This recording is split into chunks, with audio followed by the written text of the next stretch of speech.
Hello mga ka-Airgun. So magandang umaga po. Ito po si Ilocos Airgunner PH. Ayun. So medyo matagal din po tayong di nakapag-upload dahil po sa sobrang busy po tayo. So muntik ko na rin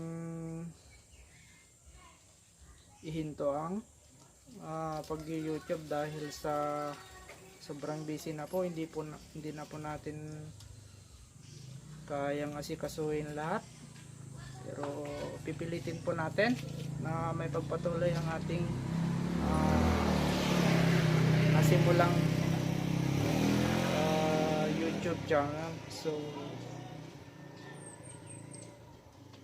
yun po, gumagawa po tayo ng receiver ng airgun. So gusto ko lang i-share yung ginawa nating Picatinny rail.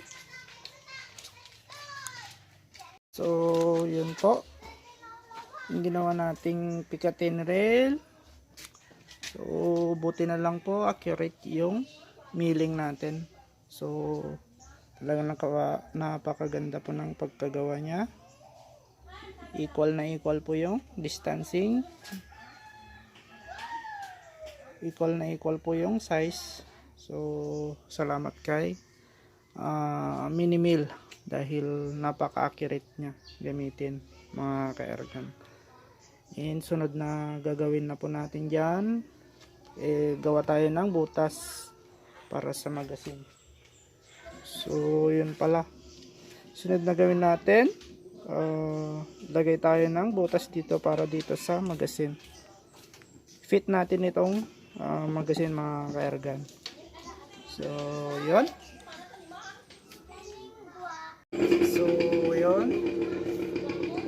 Medyo malamig po ngayon kaya naka-jacket po tayo.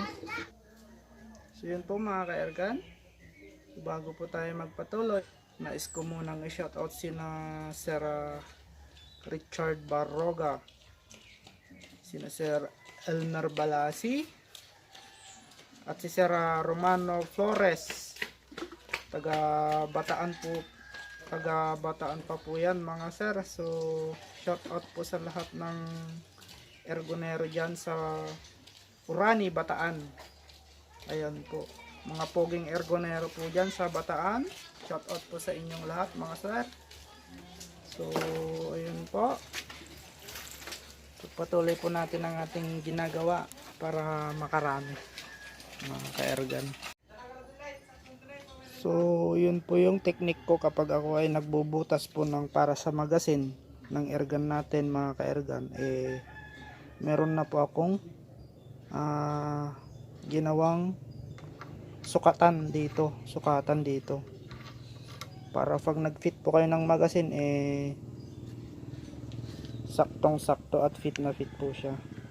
So yun po yung ginagawa kong parang sample na barrel o sukatan para maipit mabuti yung magazine, hindi masyadong maluwag, o yung sakto lang, tamang butas lang mga ka-Airgun. So ayun po yung technique natin.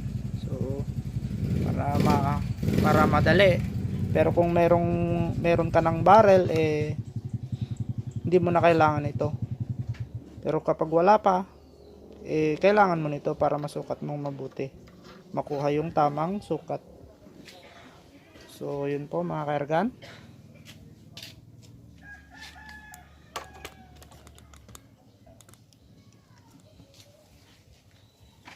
Simulan na.